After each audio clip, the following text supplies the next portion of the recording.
বিয়ের আগে কি দেখে ভাই? যুবক যারা বিয়ে করনি শোনো, পাত্রী দেখবার যায় যারা দুলে ভাই বন্ধু বান্ধব নিয়ে, এরা হলো মফিস। এই দুলে ভাই বন্ধু বান্ধব নিয়ে যে পাত্রী দেখতে যাচ্ছ, জায়েজ আছে? জায়েজ আছে? জায়েজ নেই। পাত্রী দেখতে গেলে শোনো, তোমার মারে নিয়ে যাই, তোমার বোনকে নিয়ে যাবা, খবরদার খালার ভাবিক নিবা না।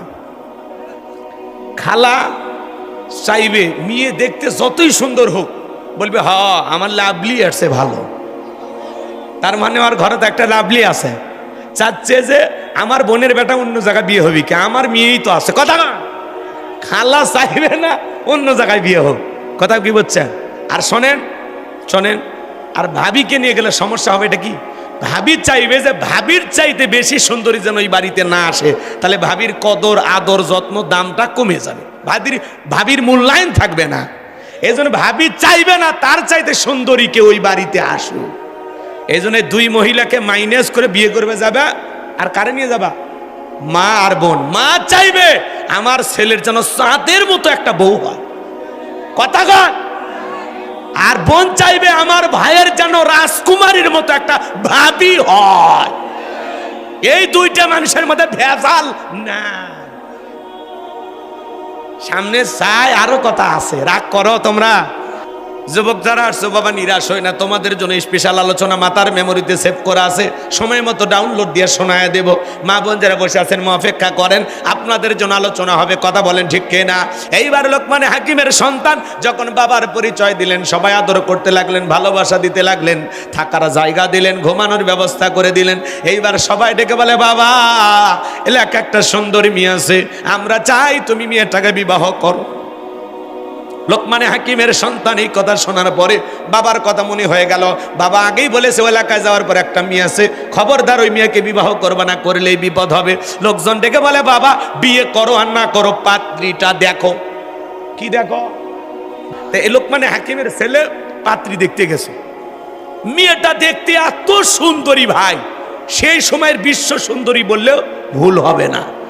চোখ দুটো হরিণীর মতো টানা টানা, গালগুলো কমলার মতো, ঠোঁটগুলো গোলাপের পাপড়ির মতো, কোনো অংশে কমতি নাই, এত সুন্দর। এক পলক দেখে লোকমান হাকিমের ছেলে বলতেছে বিয়ে যদি করি এই মেয়েকে করব। মানে এত সুন্দর, এক দেখায় পছন্দ হয়ে গেছে। মারহাবা কর। এইবার সবাই বলতেছে বাবা পাত্রী কি পছন্দ হয়েছে? বলে এত সুন্দর পাত্রী অপছন্দ করব কোন জায়গায়? কথা কইনি, বোঝেন না? এত সুন্দর মেয়ে কেমনি বলি যে অপছন্দ হয়েছে? তো বলতেছে বাবা তাহলে তুমি রাজি? বলে হ্যাঁ আমি রাজি। তখন বলতেছে বাবা মেয়ের একটা গোপন সমস্যা আছে। কথা কয় না? বিয়ে করতে গেলে আশেপাশে যখন যা বলেন মেয়ের কি খবর, আশেপাশে দুই একবারে জিজ্ঞাসা করে না যে মেয়েটা অমুকের মেয়েকে আমরা দেখতেছি, মেয়েটা কেমন? কয় বাবা ওই মেয়ের কথা বলতেছো, 7 দিন আগে একটা ছেলের হাত ধরে কক্সবাজার থেকে ঘুরে কিছুদিন আগে আসছে। তার মানে ওর কোনো সমস্যা থাকলে ওইটা বলে দেয়। কথা কয় না? ঘটকেরা তো অনেক ধামাচাপা দেয়, কিন্তু আশেপাশে প্রতিবেশী থাকলে ওরা কিন্তু সত্যটা বলে দেয়। রাগ করতেছেন মনে হয়। এইবার লোকমান হাকিমের সন্তানকে ডেকে বলে বাবা পাত্রী দেখে যেহেতু পছন্দ হয়ে গেছে, বিয়ে তো করবা। মেয়ের একটা গোপন সমস্যা আছে, এর আগেও মেয়েটার 10 বার বিয়ে হয়েছে। কয়বার? 10 বার বিয়ে হয়েছে বাবা। প্রত্যেকটা স্বামী বাসর ঘরে মারা গেছে, একটা স্বামী বাসর ঘর থেকে জীবিত বের হয় নাই। তোমার নাম্বার হলো 11। এখন তুমি যদি রাজি থাকো তাহলে বিবাহের ব্যবস্থা করব। লোকমান হাকিমের সন্তান এইবার টেনশনে পড়ে গেল, আর মনের মধ্যে বারবার এই কথাটাও কি মারে, এত সুন্দর বউ জীবনে পাওয়া যাবে না, যেভাবেই হোক বিয়ে করাই লাগবে। লোকমান হাকিমের সন্তানের সাথে এই মেয়েটার বিবাহের কি ঘটনাটা আমি কি একটু সামনে নিয়ে যায় বলবো? আপনারা পুরো ঘটনায় শুনবেন। বলেন লোকমান হাকিমের সন্তানের বিবাহের ঘটনাটা শুনবেন? কারা কারা একটু হাত তোলেন তো দেখি। লিল্লাহে তাকবীর, হাত নামান বাজান। এইবার লোকমান হাকিম তার সন্তানদেরকে ডেকে বলেন ইয়া বুনাইয়া, হে আমার বৎস, আমার কলিজার টুকরা সন্তান, লা তুশরিক বিল্লাহ, আল্লাহর সাথে কখনো কাউকে শরীক করা যাবে না। ইন্না শিরিকা লা যুলমুন আযীম, শিরিক হলো সবচেয়ে বড় জুলুম, সবচেয়ে বড় অপরাধ। সব পাপের বড় পাপ নাম হলো শিরিক। বড় শিরিকগুলোকে শিরিক আকবর বলা হয়, ছোট শিরিকগুলোকে শিরিক আসগর বলা হয়। শিরিক মোট 42 প্রকার, এগুলো ভাঙলে 72 প্রকার, সর্বমোট হলো 120 প্রকার। এগুলো বলতে গেলে বাজান 3-4 ঘন্টা সময় লাগবে। আমাদের সমাজে অনেক শিরিক আছে। বলেন তো বাজান, মাজারে সেজদা দেওয়া কি শিরিক? একটু জোরে বলেন। মুসলমানের মাথা মসজিদ ছাড়া মাজারে নত হবে না।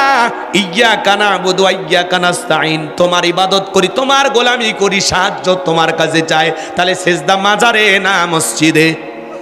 চাইতে হবে মাজারে পীর সাহেবের কাছে নাকি আল্লাহর কাছে?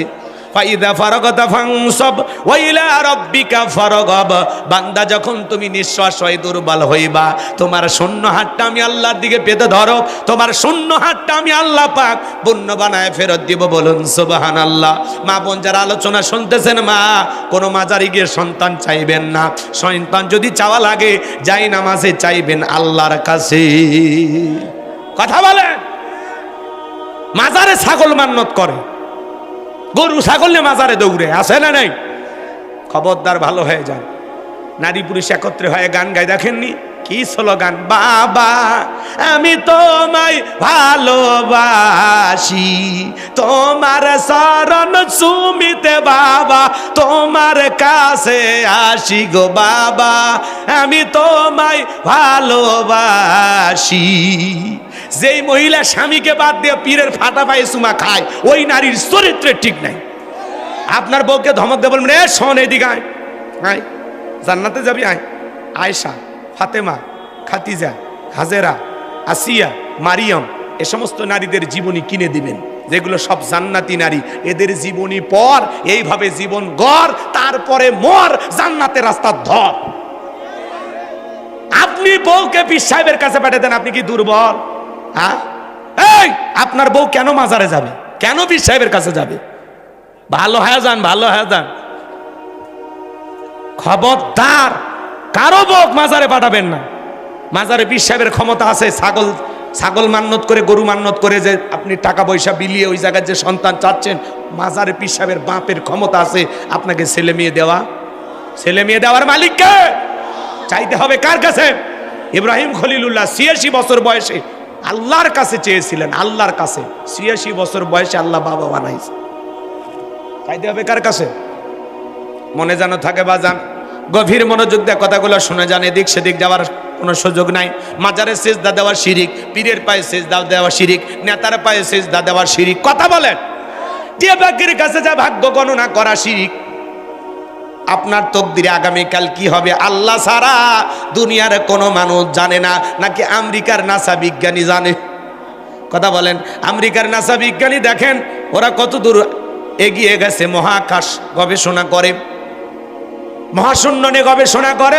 আল্লাহর এই গোলামেরা গবেষণা করতে গিয়ে তারা গুনগুন জিকিরের শব্দ পেয়েছেন।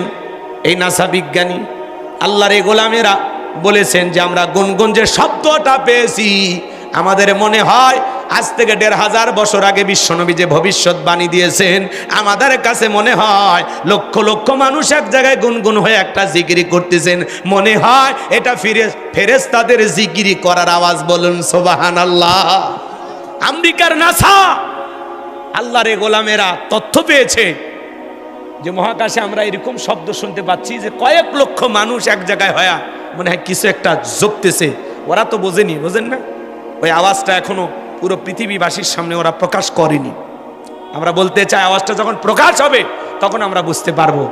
আমার ভাইয়েরা, আসমান জমিনে সব জায়গায় কার নামে জিকির হয়? ফেরেশতারা কার নামে তাসবিহ পাঠ করে? দেখেন, যুগ প্রযুক্তির যুগে আপনারা কিভাবে তথ্য পাচ্ছেন, তারপরেও যদি কানা হয়ে থাকেন, অন্ধ হয়ে থাকেন, ঠসা হয়ে থাকেন, তাহলে বোঝানোর ক্ষমতা নাই। মরার পরে টের পাইবেন ওলামা ইকরামের কথা কেন শুনি নাই। সেদিন তো টের পাই আর দুনিয়াতে আসতে পারবেন? অতএব এখনো সময় আছে, পরিবর্তন হয়ে যান। গোলামি করতে হবে কার?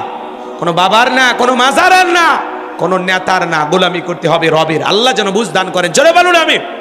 এরপরে বাজান স্লোগান দেয়, এক আংটিতে সব সমস্যার সমাধান। আপনি কি মামলায় হেরে যাচ্ছেন, বিদেশে যেতে ভয় পাচ্ছেন, দাম্পত্য জীবনে অসুখী, ব্যবসায় লস খাইতেছেন, তাহলে এক আংটি আজমেরি জেমস হাউস শেষ দর্শন বসুন্ধরা সিটি কমপ্লেক্স, লিটন দেওয়ান চিস্তি। এক আংটিতে যদি এত সমস্যা মিটে যায় বাজান, ওর তো আংটি বিক্রি করা লাগতো না।